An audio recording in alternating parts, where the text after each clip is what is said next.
There breaking news for you from Ethiopia. These days we're getting breaking news a lot. Why? Because a lot is happening these days in southern zone, Raya, Alamata, Korem, Afla, Zata, where Tigray fighters entered this week. They captured large parts of this territory, this zone. But it seems that now Ethiopian military is trying to push them out of disputed territories.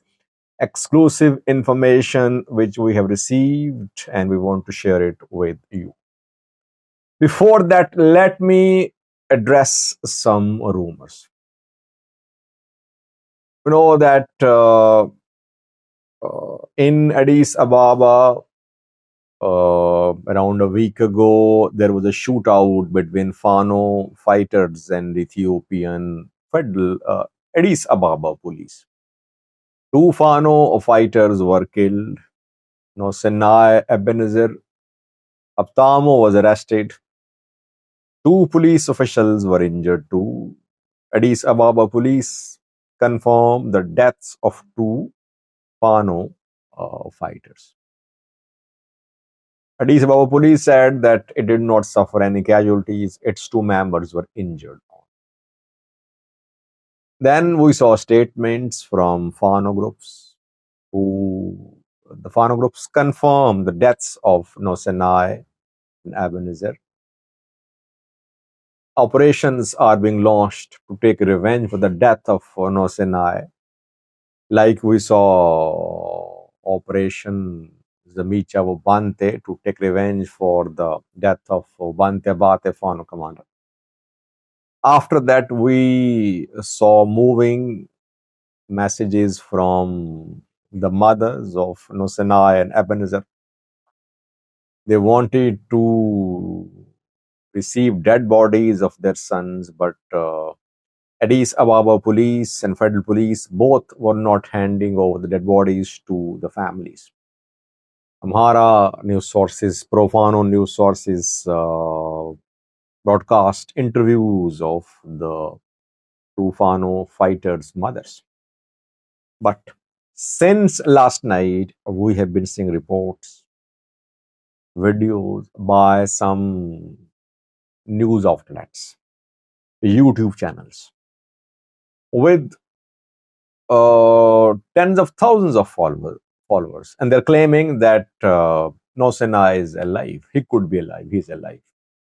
And people are asking me, did they contacting me saying, Sajid, any truth? Problem is that people are so shameless. Some of social media news outlets that they don't hesitate when it comes to spreading rumors. Why? Because they earn money from these rumors. They spread rumors, people watch these videos, they make money. They don't care to make correction. They don't care about their viewers' response. One of these YouTubers who is sharing this rumor, spreading this rumor, a few days ago claimed that there was a drone strike in Humera Volkait, Western zone. I did a video back then, I remember. I tried to clarify the situation. There was no drone strike. Again, now we're seeing rumors, we're hearing rumors. People are believing rumors. Don't believe rumors. Families have confirmed, foreign groups have confirmed, government have confirmed, all have confirmed the death of Nosenai. If these news outlets have any credible information, they should tell the people what they have in terms of evidence. Challenge them, question them. Don't let them mislead you. Now, new development in southern zone. I don't call it southern Tigray. Why? Because I don't want to be a party to this issue. Yes, this area was part of Tigray before the start of war, but Amhara say that decades ago, EPRDF annexed the area. It's up to the people of Tigray and Amhara, governments of Tigray and Amhara, to decide about the status of this zone. I call it Western zone and Southern zone, the two territories. I am no one to pass a judgment about the ownership of these areas. Southern zone, where Tigray fighters entered 3 weeks ago. Limited incursion. They captured a few cabalets. Amhara people responded. They took to streets. They protested. Amhara militia mobilized too. There was a clash, limited clash. Then Tigrayans launched counter protests. Tigrayan fighters were launched, and Tigray fighters captured large parts of southern zone. Amhara provisional government was dismantled. Amhara leaders fled. One was killed. Moladarbio administrator Mayor Halobira fled. And all Amhara militia members fled either towards Kobo or towards Sikota from Korem. But then we saw some strong statements. Amhara regional government spoke yesterday. Amhara PP issued a statement too, accusing TPLF of launching war, waging fourth round of war on Amhara people, telling Tigray forces to leave the territories. Ethiopian military remained silent, but it seems that the military is not taking action, reportedly. What we have learned from the ground is that now Ethiopian National Defense Force is telling Tigray fighters to leave the disputed territories. Tigray forces are in control of most parts of Korem, Zata, most parts of Churcher too, areas around Alamata city as well. But now reportedly messages are being conveyed to Tigray fighters. They cannot remain in control of these territories. That Ethiopian Federal Police and Ethiopian National Defense Force will take over. This is what the two sides have agreed. The area has not been given to Tigray so far. There is a process. IDPs will return.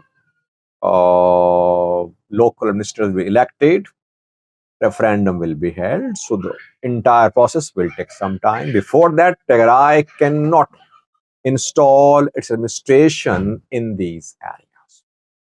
Now, reportedly in Korem, where Tigray fighters are in control, they're being told to leave.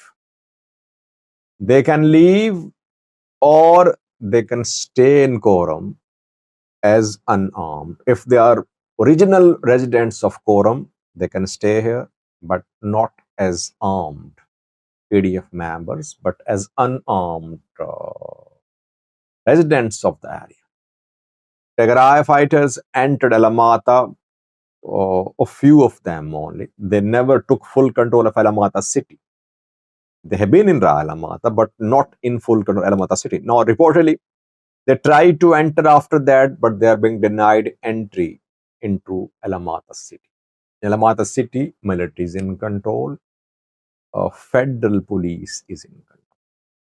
Now, how to analyze this development? Does it mean that ENDF was against the entry of Tigray fighters in this area? No. ENDF used the movement of Tigray fighters into Raya Alamata to scare, to frighten Amhara militias. ENDF let Tigray forces come close to Alamata. It scared Amhara forces. ENDF told them to disarm or leave. They fled.